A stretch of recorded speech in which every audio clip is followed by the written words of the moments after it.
À la sortie du palais de l'Élysée, Emmanuel Macron a fait un choix étonnant. Le président de la République et le roi Charles III ont décidé de se délester de l'usage des voitures.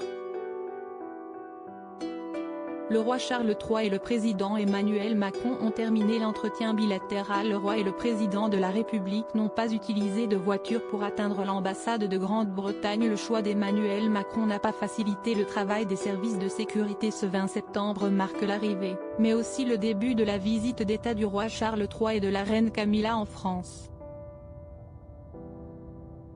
En effet, le couple royal est arrivé à Orly en début d'après-midi depuis Balmoral. Dans le programme de cette première journée de visite figure l'entretien bilatéral entre le président Emmanuel Macron et le roi Charles III au palais de l'Élysée. Une discussion qui s'est terminée avec les deux hommes sortant du palais en échangeant toujours activement. La suite du programme étant l'ambassade de Grande-Bretagne. Contrairement à ce que nombreux pensaient, le président de la République et le roi n'ont pas choisi d'y aller en voiture. Pas de Bentley ni de DS7 donc, mais à pied. D'ailleurs, nombreuses sont les personnes qui ont été surprises par ce choix d'Emmanuel Macron. Les journalistes de France 2 ont souligné qu'ils étaient troublés en expliquant qu'un garde en costume écossais avait suivi le roi.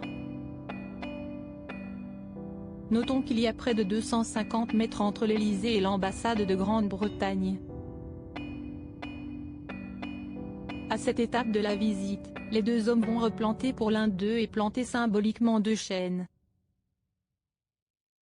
Deux chênes qui viennent du château de Versailles, comme l'expliquent nos confrères.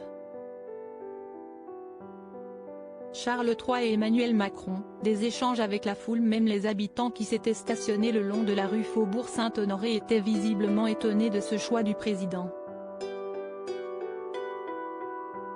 Surprise générale, surtout que le président de la République ne marche que très rarement dans ce sens, comme rappellent nos confrères. Bien entendu, ce choix n'est pas pour plaire aux services de sécurité. D'autant plus que les attentats ne vont pas dans le sens de la sécurité. Après quelques salutations simples, le roi Charles III a même pris l'initiative de serrer quelques mains dans la foule. Le roi et le président de la République ont profité de ce moment pour échanger quelques mots avec la foule. « Vive le roi !» pouvait-on entendre.